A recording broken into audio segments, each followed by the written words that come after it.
Assalamualaikum warahmatullahi wabarakatuh. Halo teman-teman semua, gimana kabar kalian? Kita lama nggak jumpa nih ya. Nah, semoga kalian semua dan kita semua selalu dalam lindungan Allah dan selalu sehat dan juga bahagia. Nah, pada kesempatan kali ini perkenankan kami dari kelompok 1 mata kuliah komunikasi sosial untuk memaparkan materi terkait hubungan dalam komunikasi. Nah, apa sih yang akan kita bahas dalam hubungan dalam komunikasi? Kalian udah tahu belum komunikasi itu apa? Lalu apa aja sih hubungan yang ada dalam komunikasi? Nah, untuk lebih jelasnya, yuk simak video materi dari kami. Oke, sebelum memulai penjelasan materi, perkenankan saya untuk memperkenalkan anggota dari kelompok 1.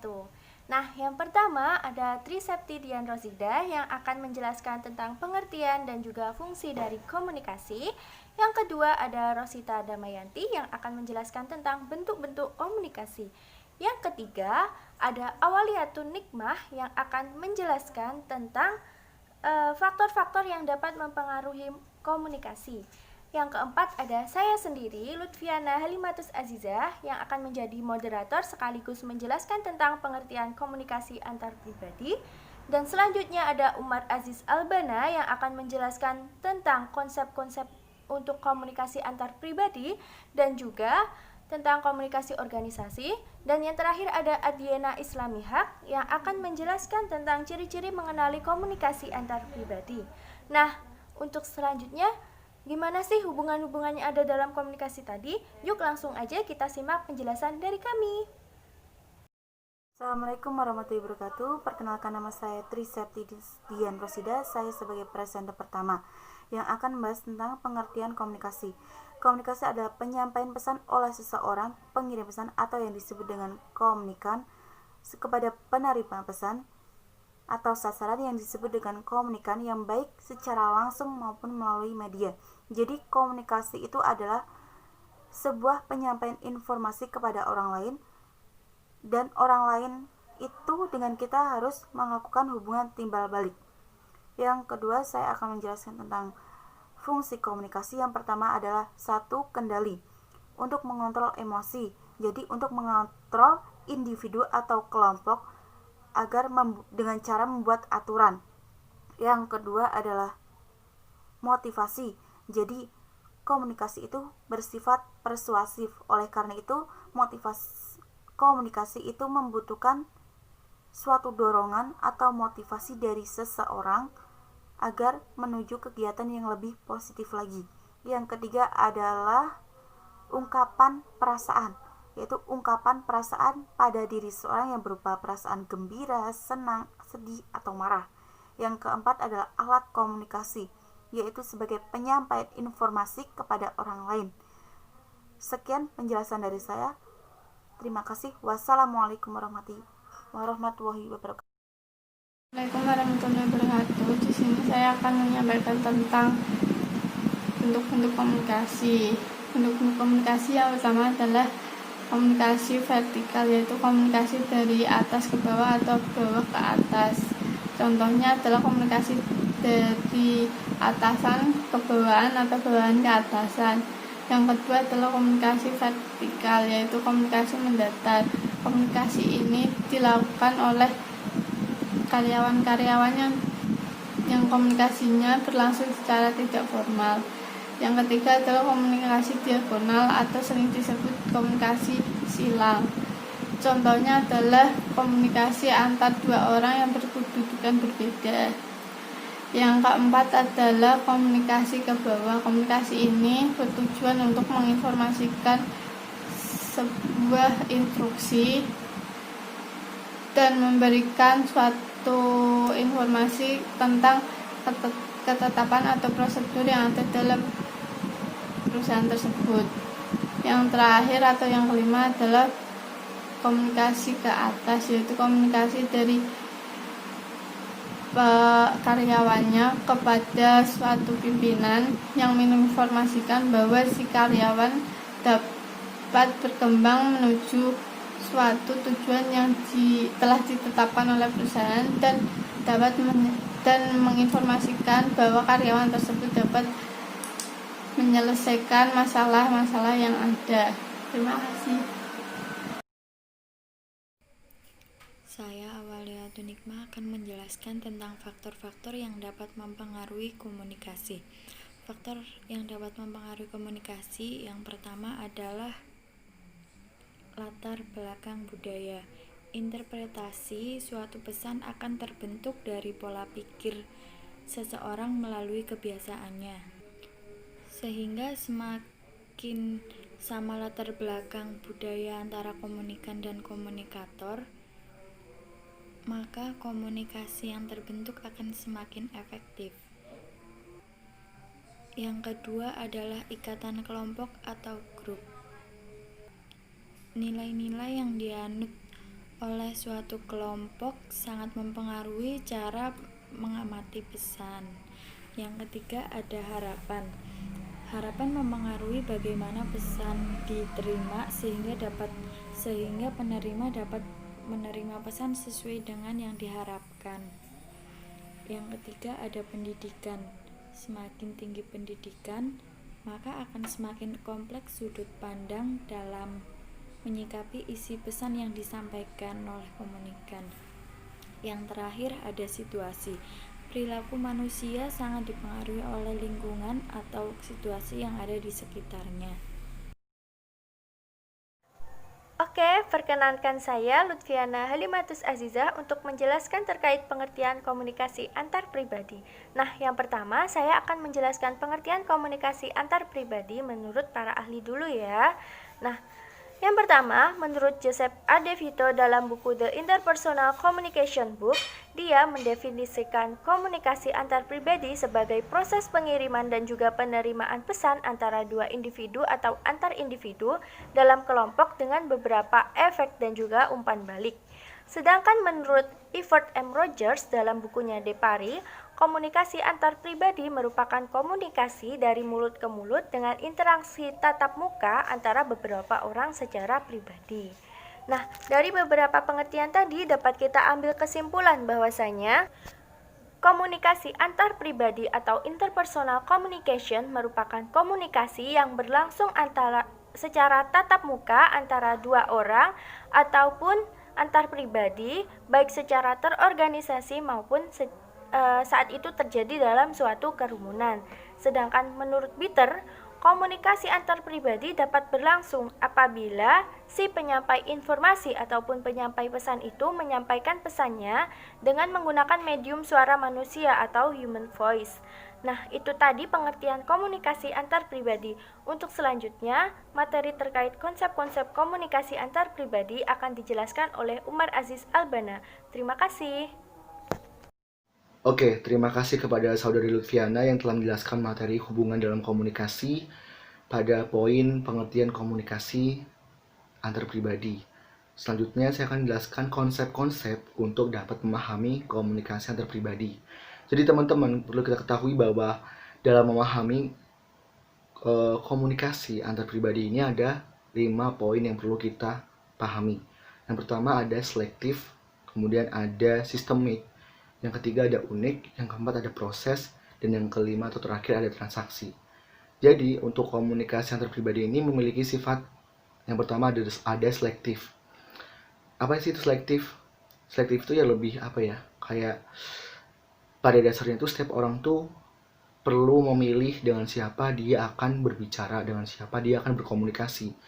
Jadi kita nggak mungkin kan kita akan terbuka dengan semua orang, kita juga nggak mungkin akan all out komunikasi dengan semua orang. Maka dari itu kita perlu memilah dan memilih dengan siapa kita berkomunikasi berdasarkan keinginan, kemudian frekuensi dan kepentingan lainnya atau kepentingan kita pribadi. Contoh nih, kita di sini tupoksinya sebagai seorang mahasiswa atau pelajar. Tapi kita di sini mencoba berkomunikasi dengan orang-orang atau mereka yang sudah berpengalaman di bidang pekerjaannya masing-masing. Memang itu bisa, tapi nggak akan all out atau nggak akan terbuka secara umumnya untuk berkomunikasi. Kita lebih cenderung akan all out atau terbuka dengan orang-orang yang satu frekuensi dengan kita, atau mahasiswa dengan mahasiswa, atau pelajar dengan pelajar, dan yang lain sebagainya seperti itu. Kemudian yang kedua ada sistemik. Jadi sistemik ini artinya itu bahwa komunikasi terjadi di dalam berbagai sistem. Jadi contohnya ada model tradisional. Komunikasi terjadi dalam konteks yang mempengaruhi atribusi, peristiwa, dan makna kita. Nah, jadi sistemik ini mencakup dari situasi, kemudian waktu, orang, budaya, sampai pengalaman pribadi. Jadi dengan semua itu kita bisa menghasilkan sebuah makna dalam komunikasi. Lanjut yang ketiga itu ada unik. Nah, unik ini artinya ya unik. Jadi setiap orang itu memiliki perannya masing-masing dalam komunikasi, terutama di sosial maupun antar interpersonalnya masing-masing. Jadi kita nggak bisa nih setiap komunikasi kita selalu menjadi extend atau selalu menjadi yang terus berkomunikasi. Ada kalanya kita menjadi pendengar, ada kalanya kita yang emang benar-benar membuka komunikasi seperti itu. Kemudian yang keempat ada proses. Ya, proses ini ya benar, komunikasinya adalah sebuah proses. Jadi kita nggak mungkin dong dari bayi tiba-tiba udah bisa public speaking. Kita perlu dilatih dari awal, dari orang tua, kita melatih cara membaca alfabet, sampai kita masuk ke jenjang pendidikan SD, SMP, SMA, sampai kuliah. Jadi ini tuh sebuah proses. Jadi kita nggak mungkin ujuk-ujuk dong. Jadi kita perlu adanya sebuah proses untuk menghasilkan sebuah komunikasi yang baik. Kemudian yang terakhir itu ada transaksi. Nah, seperti tadi yang unik udah aku jelasin. Maksud dari ini tuh transaksi ini berarti komunikasi itu harus ada komunikasi dua arah. Dimana komunikasi antar pribadi ini nggak mungkin selamanya kita jadi pendengar atau selamanya kita menjadi komunikator atau orang yang terus ngomong terus. Ada kalanya kita menjadi pendengar, ada kalanya kita menjadi komunikator. Kemudian karena sifatnya yang transaksional, maka setiap orang yang terlibat dalam sebuah percakapan berbagi tanggung jawab untuk membuat agar percakapan di antara mereka berjalan efektif. Ya, seperti itu. Jadi kita berbagi tanggung jawab atau tupoksinya masing-masing. Tupoksinya kita bisa menjadi pendengar atau bisa menjadi komunikator, seperti itu. Mungkin itu aja untuk materi dari konsep-konsep untuk memahami komunikasi antar pribadi. Terima kasih. Halo, perkenalkan nama saya Adina Islamihak. Saya saat ini akan menjelaskan ciri-ciri mengenali komunikasi antar pribadi menurut Alo Liliweri. Alo Liliweri pada tahun 1991 menjelaskan bahwa ciri-ciri mengenali komunikasi antar pribadi itu dibagi menjadi 6, yaitu adalah bersifat spontan, tidak berstruktur, kebetulan, tidak mengejar tujuan yang telah direncanakan, identitas keanggotaan tidak jelas, dan dapat terjadi hanya sambil lalu. Baik, saya akan menjelaskan satu persatu. Yang pertama adalah bersifat spontan. Bersifat spontan ini seperti kita bertemu dengan teman di jalan, seperti itu kita langsung berkomunikasi dengan dia gitu, dan secara spontan. Lalu yang kedua adalah berstruktur. Tidak berstruktur, mohon maaf. Tidak berstruktur ini artinya kita membicarakan satu hal dengan yang lainnya itu tidak secara sistematis atau tidak secara beruntutan. Misalnya kita pada pembahasan yang pertama kita ngomongkan sama teman kita itu menjelaskan tentang cowok seperti itu, sifat cowok seperti gimana sih cowok itu kok main game gini kayak gitu. Lalu yang selanjutnya kita ngomongin misalkan guru atau dosen yang nyebelin seperti itu, atau yang secara tidak berstruktur seperti itu. Lalu yang ketiga adalah kebetulan. Kebetulan ini hampir sama dengan yang pertama, itu adalah spontan. Kebetulan itu seperti kita bertemu dengan teman kita di jalan gitu, berpapasan, kita langsung berkomunikasi, yaitu cara kebetulan bertemu seperti itu. Lalu yang ketiga adalah tidak mengejar tujuan yang telah direncanakan. Misalkan kita ingin berbicara atau menceritakan suatu hal ke teman kita, misalkan kita karena diputuskan oleh pacar seperti itu, lalu kita curhat ke teman kita tuh sebenarnya tidak terlalu mementingkan solusi, seperti kita cuma ingin, tujuannya itu hanya ingin bercerita. Tapi kalau teman yang kita ceritakan itu memberikan solusi, berarti tujuan yang telah direncanakan itu berhasil. tapi tidak terlalu mengejar tujuan yang telah direncanakan, seperti itu. Lalu yang keempat, yaitu adalah identitas keanggotaan tidak jelas. Identitas keanggotaan tidak jelas itu seperti kita bertemu dengan orang lain secara spontan, seperti itu, secara kebetulan, atau orang yang tidak kita kenali, seperti kita misalkan masih mengantri di bank, seperti itu, kita karena kita bosan gitu, kita berbicara dengan orang lain, kayak bersaling bertukar pikiran, seperti itu, padahal kita baru kenal, seperti itu. Lalu yang terakhir adalah dapat terjadi hanya sambil lalu. Ini sebenarnya dapat terjadi sambil lalu tuh seperti kita berbicara, habis itu tahu-tahu kita menyelesaikan pembicaraan itu di stop sampai sini, bisa kita berlalu, maksudnya kita sambil berjalan atau kita sambil berlalu, seperti itu. Terima kasih. Oke, selanjutnya aku bakal jelasin tentang komunikasi organisasi. Mungkin aku nggak bakal jelasin secara gamblang karena nantinya akan dijelasin secara penuh oleh saudari Adiana. Baik, komunikasi organisasi ini terdiri dari 6 pokok pembahasan. Yang pertama ada struktur, kemudian ada fungsi organisasi, yang ketiga ada komunikasi atau hubungan antar manusia, yang keempat ada komunikasi dan proses pengorganisasian, yang kelima ada budaya organisasi. Oh ya, ada 5 poin kurang lebih. Kemudian komunikasi organisasi diberi batasan sebagai arus pesan dalam suatu jaringan yang sifat hubungannya saling bergantung satu sama lain, meliputi arus komunikasi vertikal dan horizontal. Terima kasih. Halo, perkenalkan nama saya Adina Islami Haq. Saat ini saya akan menjelaskan tentang gaya komunikasi organisasi. Gaya komunikasi organisasi dibagi menjadi 6, yaitu adalah gaya komunikasi mengendalikan atau the controlling of communication, lalu gaya komunikasi dua arah, gaya komunikasi berstruktur, gaya komunikasi dinamis, relogisting style, dan yang terakhir, the withdrawal style. Saya akan menjelaskan satu persatu. Yang pertama adalah gaya komunikasi mengendalikan atau the controlling of communication, yaitu adalah komunikasi satu arah atau disebut dengan one way communication, yaitu sang komunikator hanya memberikan komunikasi atau memberikan informasi kepada komunikan. Komunikan tidak harus menjawab sang komunikator.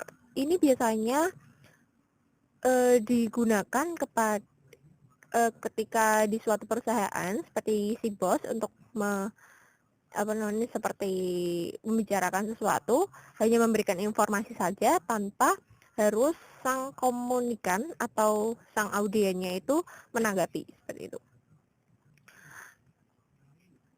Lalu yang kedua yaitu adalah gaya komunikasi dua arah atau the equalitarian style. Ini adalah komunikan antara komunikan dengan komunikator atau memberi pesan secara verbal, baik secara verbal maupun secara lisan, yang bersifat dua arah atau two-way communication. Lalu yang ketiga adalah berstruktur, gaya komunikasi berstruktur. Gaya komunikasi berstruktur ini adalah pesan-pesan verbal, yaitu adalah maupun tertulis maupun secara tertulis maupun lisan, yaitu adalah gunanya memantapkan perintah yang harus dilaksanakan, seperti penjadwalan tugas, pekerjaan secara struktur organisasi. Jadi, seorang pengirim pesan lebih perhatian kepada keinginan untuk mempengaruhi orang lain dengan jalan berbagai informasi, seperti jadwal pekerjaan, aturan, prosedur yang berlaku, dan sanksi serta prosedur, seperti itu. Lalu yang selanjutnya adalah gaya komunikasi dinamis. Gaya komunikasi dinamis ini memiliki kecenderungan agresif karena pengirim pesan atau sender atau komunikator memahami bahwa lingkungan pekerjaannya berorientasi pada tindakan action oriented atau action oriented. Jadi gaya komunikasi dinamis atau disebut dengan the dynamic style of communication ini sering digunakan untuk juru kampanye atau supervisor yang membawa para wiraniaga atau salesman seperti itu. Tujuannya adalah untuk menstimulasi atau merangsang pekerja atau karyawannya untuk bekerja lebih cepat dan lebih baik. Lalu yang selanjutnya adalah the relinguistic style adalah gaya komunikasi ini mencerminkan kesediaan untuk menerima saran, pendapat, ataupun gagasan orang lain daripada keinginan untuk memberikan perintah meskipun pengirim pesan atau sender atau komunikator mempunyai hak untuk memberi perintah dan mengontrol orang lain. Jadi, ini seperti si bos itu menerima solusi atau menerima saran dari penasihat seperti itu. Lalu yang selanjutnya, yang terakhir adalah the withdrawal style, yaitu adalah melemahnya tindak komunikasi. Ini artinya tidak ada keinginan dari orang-orang yang memakai gaya ini untuk berkomunikasi dengan orang lain, seperti kayak basa-basi seperti itu. Sebenarnya atau orang yang aku sebenarnya nggak mau terlibat sama masalah ini gitu, jadinya kayak seperti menghindar dari suatu komunikasi seperti itu. Nah, itu tadi video penjelasan dari kelompok kami, kelompok 1, tentang hubungan dalam komunikasi. Nah, apabila dari kalian masih ada pertanyaan-pertanyaan yang belum terjawab ataupun masih ada hal yang mengganjal atau belum paham sama materinya, bisa langsung ditanyain di forum diskusi ya. Nah, sebelum kami tutup video presentasi kami kali ini, kami ucapkan terima kasih banyak buat kalian yang sudah nonton dan juga menyimak video penjelasan materi dari kami, dan kami mengucapkan mohon maaf sebesar-besarnya apabila masih ada banyak kekurangan dalam video penjelasan kami kali ini. Nah, jangan lupa bahagia dan juga selalu jaga kesehatan. Jangan lupa selalu gunakan masker kemanapun kalian pergi. Nah, maka dari itu kami akhiri. Wassalamualaikum warahmatullahi wabarakatuh. Bye.